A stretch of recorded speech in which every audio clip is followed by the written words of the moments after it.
Hello students, इस video में हम यूनिट सॉल्यूशन का न्यूमेरिकल सॉल्व करेंगे। स्टेटमेंट देखो क्या है। Calculate the osmotic pressure at 273 kelvin of 5% solution of urea, molar mass equals to 60। R की वैल्यू यहाँ पर दे रखी है 0.0821 लीटर एटमॉस्फेयर पर केल्विन पर मोल।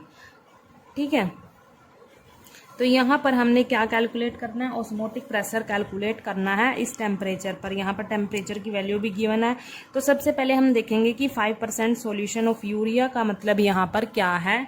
तो हम इसको समझ लेते हैं पहले। 5% solution of urea means 5 gram of urea present in 100 ml of solution। 100 ml of solution।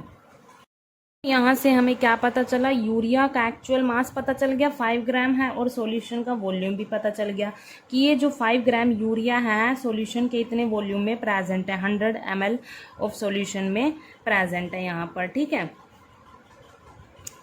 अच्छा, या फिर हम यहाँ पर लिख सकते हैं 100 centimetre cube of the solution में प्रेजेंट है, क्योंकि जो 1 ml है वो किसके इक्वल होता है, 1 सेंटीमीटर क्यूब के इक्वल होता है। ठीक है, यहाँ पर ये इसके इक्वल होता है। यहाँ पर देखो, जो ये 5% सॉल्यूशन ऑफ यूरिया है, यहाँ पर ये नहीं दिया हुआ है कि ये बाय मास है या बाय वॉल्यूम है।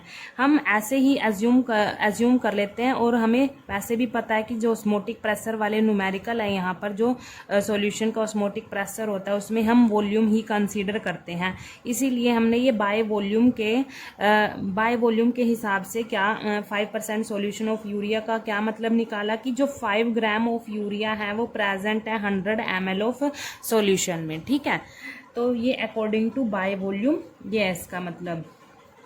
अब देखो यहाँ पर मान लो हमारे पास यहाँ पर वॉल्यूम कितना आ गया, 100 ml आ गया। ठीक है, अब जो ये एक्चुअल मास है वो भी लिख लेते हैं हम। यूरिया का मैं W से डिनोट करूंगी। एक्चुअल मास वो कितना है, 5 ग्राम है, और जो मोलर मास है वो मैं M से डिनोट करूंगी, और वो भी गिवन है, वो कितना है 60 ग्राम पर मोल। ठीक है, मैंने यहाँ पर ये लिख दिया। अब देखो यहाँ पर जो हम फॉर्मूला लगाएंगे वो कौन सा होगा, पाई इक्वल्स टू CRT। पाई क्या यहाँ पर ऑस्मोटिक प्रेशर है, C क्या है मोलर कंसंट्रेशन है, R क्या है गैस कांस्टेंट, टेम्परेचर क्या यहाँ पर, T क्या है टेम्परेचर है। ठीक है, अब आपको पता है जो C है वो क्या होता है, मोलर कंसंट्रेशन, मतलब मोलैरिटी होता है। और मोलैरिटी का फॉर्मूला क्या है, number of moles of solute. Number of moles of solute को मैं M से डिनोट करूंगी, डिवाइड में क्या होता है volume of solution in litre. यही फॉर्मूला होता है उसका, मोलैरिटी का, मोलर कंसंट्रेशन का हमारे पास ये फॉर्मूला होगा, number of moles of solute divide में volume of solution in litre. ठीक है, तो हमारे पास ये फॉर्मूला मॉडिफाई होके क्या आया, pi equals to N divide by V। C की जगह मैंने क्या लिख दिया, N डिवाइड बाई V। ठीक है, इन लीटर मल्टीप्लाई R और टेम्परेचर। ठीक है, अब क्या करेंगे हम यहाँ पर, पहले हम क्या करेंगे, ये जो N है हमारे पास, नंबर ऑफ मोल्स हैं जो सोल्यूट के, ठीक है, मतलब यूरिया के जो नंबर ऑफ मोल्स हैं उसको हम कैलकुलेट कर लेंगे। यहाँ पर आपको पता है मोल्स का फॉर्मूला क्या होता है, एक्चुअल मास डिवाइड में मोलर मास। यहाँ पर लिख लेते हैं actual mass of urea divide में मोलर मास ऑफ यूरिया। ठीक है, तो N जो एक्चुअल मास है वो क्या है, 5 ग्राम है, यहाँ पर लिख लेते हैं 5 ग्राम डिवाइड में मोलर मास कितना है 60 ग्राम पर मोल। अब इसको सॉल्व कर लेते हैं, यहाँ पर 5 से ही कैंसिल हो जाएगा, कितना आएगा यहाँ पर 1 2, 1 डिवाइड बाई 12, यहाँ पर ये पर मोल था, ऊपर जाके खाली मोल आ जाएगा, और इसको हम सोल्व करेंगे 1/12 को, तो 0.08 मोल आ जाएगा।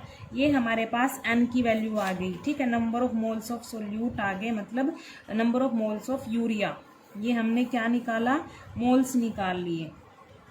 अब क्या करेंगे, जो ये हमारे पास n की वैल्यू है इस फॉर्मूले में पुट करेंगे, और यहाँ पर जो वॉल्यूम है वो लीटर में है, तो मिलीलीटर को हम लीटर में कन्वर्ट करेंगे। क्या करेंगे, 1000 से डिवाइड कर देंगे, सिंपली 0.100 लीटर आ जाएगा। ठीक है, अब क्या करेंगे, सारी वैल्यूज को इस फॉर्मूले में पुट कर देंगे और ऑस्मोटिक प्रेशर निकाल लेंगे। ऑस्मोटिक प्रेशर क्या होता है, पाई से डिनोट करते हैं, तो पाई इक्वल्स टू n क्या था 0.08 मोल मल्टीप्लाई आर की वैल्यू कितनी है 0.0821 लीटर, ये एटमॉस्फेयर पर केल्विन पर मोल ये है, और मल्टीप्लाई में टेम्परेचर है, टेम्परेचर कितना है 273 केल्विन। ठीक है, और डिवाइड में वॉल्यूम कितना है 0.100 लीटर। अब यहाँ पर जो भी यूनिट कैंसिल होती है उसको कैंसिल कर देते हैं पहले। यहाँ पर लीटर से लीटर कैंसिल हो जाएगा, केल्विन से केल्विन, मोल से मोल इनवर्स हो जाएगा। ठीक है, अब ऊपर वाले जो कांस्टेंट टर्म है सारी उनको हम मल्टीप्लाई कर देंगे।